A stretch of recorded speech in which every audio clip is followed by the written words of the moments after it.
The experiment apparatus used in this experiment is an open type of a subsonic wind tunnel. The basic wind tunnel consists of a fiberglass contraction and diffuser section with a clear acrylic parallel test section of 300 mm octagonal section.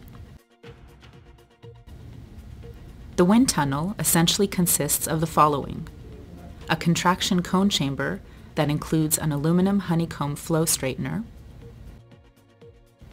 a test and measurement section, a diffuser, a fan and AC motor, an inclined manometer calibrated to indicate the airspeed in meters per second. Air enters the test section through a carefully designed contraction cone chamber. The contraction cone chamber forces a large volume of air through a small opening in order to increase the airspeed in the tunnel. The airspeed accelerates to roughly 3 times the original velocity in the cone opening. The contraction cone chamber contains an aluminum honeycomb flow straightener designed to ensure that the flow is steady in both magnitude and direction, and it has a flat transverse speed profile. All models are to be tested in the clear acrylic parallel test and measurement section. To fix and exchange the testing models, the testing section can be opened and closed using a sliding guide. A low-angle diffuser at the outlet end contributes to flow stability in the test section. It also increases air volume in order to reduce the airspeed as it exits the tunnel. A 5-bladed fan driven by an AC motor is located at the outlet of the diffuser section. The motor speed control unit allows smooth control of airspeed. To reduce airflow turbulence, air is drawn in the tunnel instead of blowing air in the tunnel. That allows greater control of the airflow through the tunnel. The tunnel airspeed is indicated directly on an inclined manometer calibrated in meters per second, connected to a manifold surrounding the upstream end of the test section.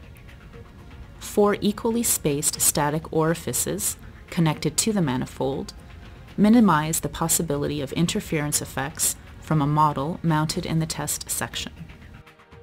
The wind tunnel is equipped with a 2-component aerodynamic balance that measures both the lift and the drag components of the forces exerted on the model under testing.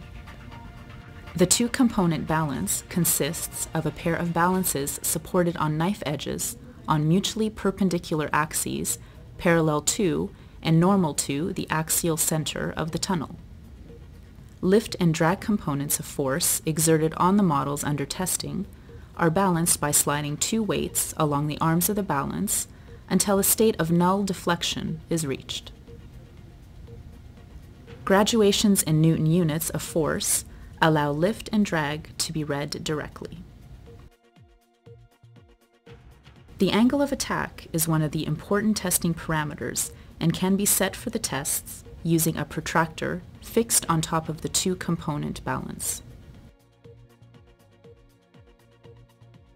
5 drag models are included in this experiment that have the same equatorial diameter: sphere, convex to air flow direction, concave to air flow direction, circular disc, streamlined shape, and spare support rod for drag calibration purposes. In this experiment, the similar equatorial diameter drag models will be tested at different airspeeds using 0 angle of attack to have a direct comparison of their drag coefficients.